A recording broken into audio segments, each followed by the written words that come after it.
Hello दोस्तों, welcome to Study Focus. Study Focus में आपका स्वागत है। मैं देव आप सभी का आपके अपने परिवार स्टडी फोकस में अभिनंदन करता हूं। आई होप कि आप सभी लोग अच्छे होंगे। दोस्तों, जैसे कि आपको स्क्रीन पर दिखाई दे रहा है, आज हम लेके आए हैं संविधान की अनुसूचियां एवं स्रोत। इससे पहले की वीडियो में मैंने 8 अनुसूचियों के बारे में डिस्कस किया था।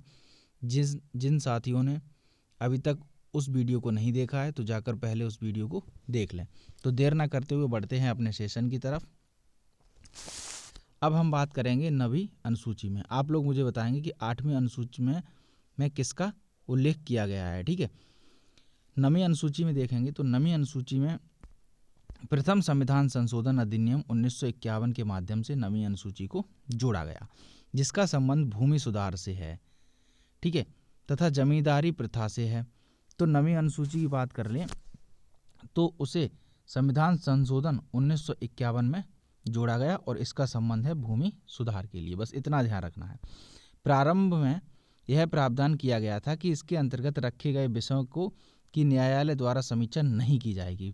स्टार्टिंग में ये कहा गया कि इसके जो विषय हैं उन्हें न्यायालय द्वारा समीक्षा नहीं की जाएगी, परंतु 2007 में उच्च न्यायालय के द्वारा यह निर्णय लिया गया कि 24 अप्रैल 1973, बहुत इंपॉर्टेंट ये डेट है, पंचायती राज दिवस मनाया जाता है 24 अप्रैल को, ध्यान रखना।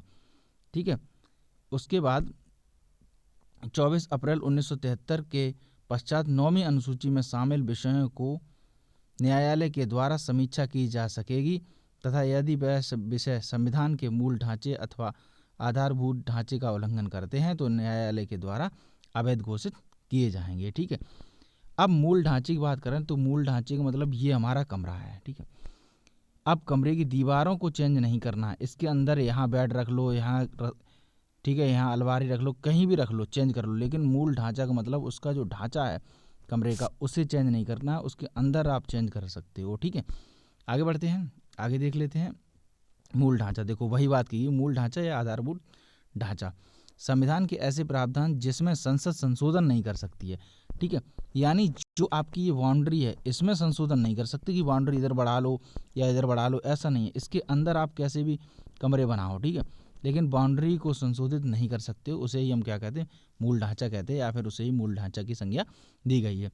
इसके प्रतिपादक उच्च न्यायालय के द्वारा 1973 में, बहुत इंपॉर्टेंट है कि मूल ढांचा कहाँ से आया है, तो केशवानंद भारती विशेष केरल राज्य वाद विवाद हुआ था, केस से ही निकल के हमारा मूल ढांचा आया है। ठीक है, बहुत इंपॉर्टेंट है, केस पूछ लिया जाता है कि मूल ढांचा किस केस से संबंधित है, तो केशवानंद भारतीय विशेष केरल राज्य से।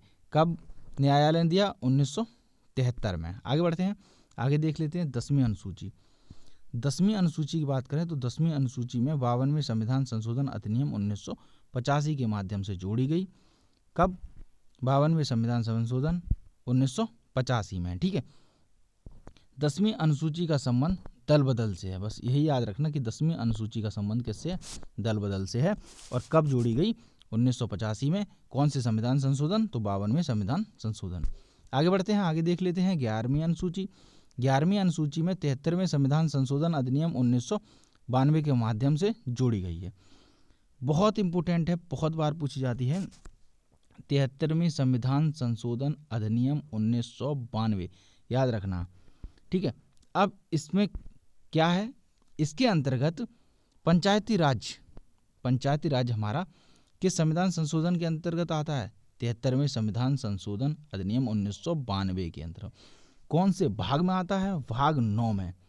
ठीक है, कौन सी अनुसूची है? 11वीं अनुसूची है। ठीक है, और इसमें पूछा जाता है कुल विषयों की संख्या कितनी है? तो 29 है। अब ऑप्शन में आपको, अब 29 कैसे याद रखोगे? 2 और 9 को जोड़ोगे तो आएगी 11। क्या बना? 11।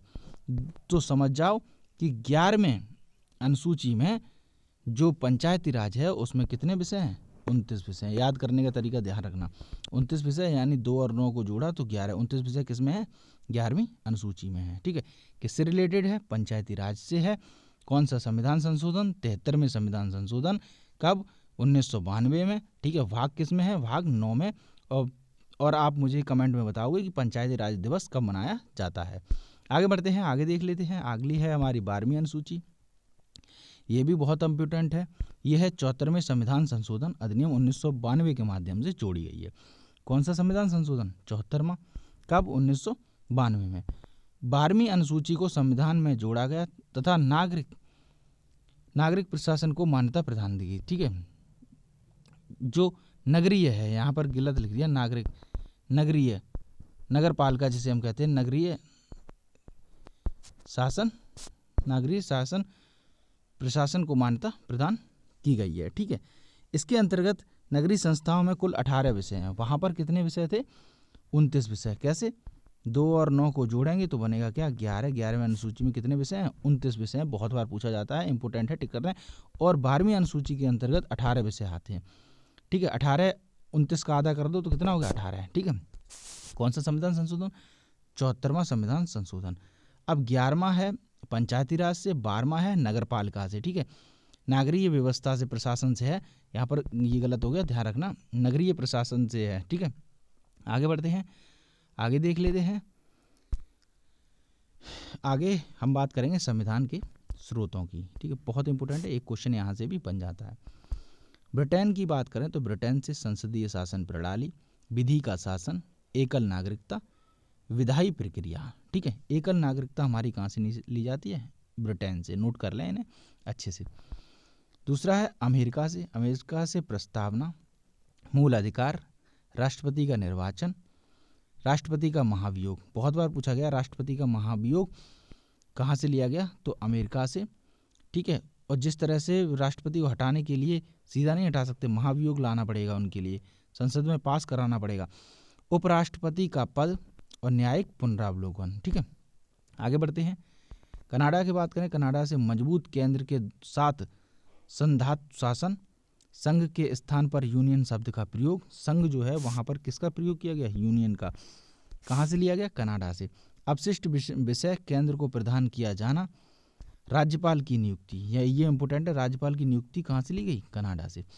आयरलैंड की बात करें तो राज्य की नीति निर्देश 10, बहुत इंपॉर्टेंट है। राष्ट्रपति के द्वारा राज्यसभा के सदस्यों को मनोनीत किया जाना, ये भी हमारा कहाँ से लिया गया? आयरलैंड से लिया गया। आगे बढ़ते हैं, अगला देख लेते हैं फ्रांस से गणराज्य, स्वतंत्रता, समानता तथा बंधुत्व का प्रयोग किया गया है। कहाँ से लिया गया? फ्रांस से। ठीक है, दक्षिण अफ्रीका की बात करें तो दक्षिण अफ्रीका से संविधान संशोधन की प्रक्रिया, बहुत इंपॉर्टेंट है, इसे आप नोट कर लें, ये पूछा गया प्रश्न है। संविधान संशोधन की प्रक्रिया कहाँ से ली गई? दक्षिण अफ्रीका से ली गई है। आगे बढ़ते हैं, आगे देख लेते हैं। अगला है हमारा ऑस्ट्रेलिया से समवर्ती सूची, बहुत इंपॉर्टेंट है, नोट कर लें। प्रस्तावना की भाषा शैली, जर्मनी से बात करें तो जर्मनी से आपातकालीन की जब भी बात आए तो जर्मनी से लिया गया है। मूल अधिकार का निलंबन, जर्मनी से। सोवियत संघ, जिसे प्रेजेंट टाइम में हम रूस कहते हैं, रसिया कहते हैं, वहाँ से हमारा मूल कर्तव्य लिया गया। बहुत बार पूछा गया है मूल अधिकार और मूल कर्तव्य में ध्यान रखना है। मूल अधिकार, सरकार हमें अधिकार देगी, स्वच्छ पानी, स्वच्छ वायु, ये हमारा अधिकार है, शिक्षा का हमारा अधिकार है। लेकिन कर्तव्य क्या है भाई? जब सरकार ने हमें मूल अधिकार दिए तो वो कहेंगे कि अब तुम मुझे क्या दोगे? तो मूल कर्तव्य दोगे। जैसे हम झंडे का सम्मान करेंगे, हम अपनी जो व्यवस्था है उसे बनाए रखेंगे, लॉ एंड ऑर्डर को। ठीक है, और हम जितनी भी धरोहर है उन्हें साफ स्वच्छ रखेंगे अपने देश को, ये हमारा मूल कर्तव्य है। तो ये मूल कर्तव्य हमने रूस से लिया है और मूल अधिकार हमने अमेरिका से लिया है। आगे बढ़ते हैं। तो दोस्तों, आज का सेशन हमारा यहीं पर समाप्त होता है। अगर वीडियो पसंद आए तो प्लीज़ लाइक, शेयर, सब्सक्राइब जरूर करें। आप लोग शेयर नहीं करते हैं, ज़्यादा से ज़्यादा लोग शेयर करें और हमसे जुड़ने की कोशिश करें और अपना प्यार बनाए रखें। मिलते हैं अगली वीडियो में, तब तक के लिए जय हिंद।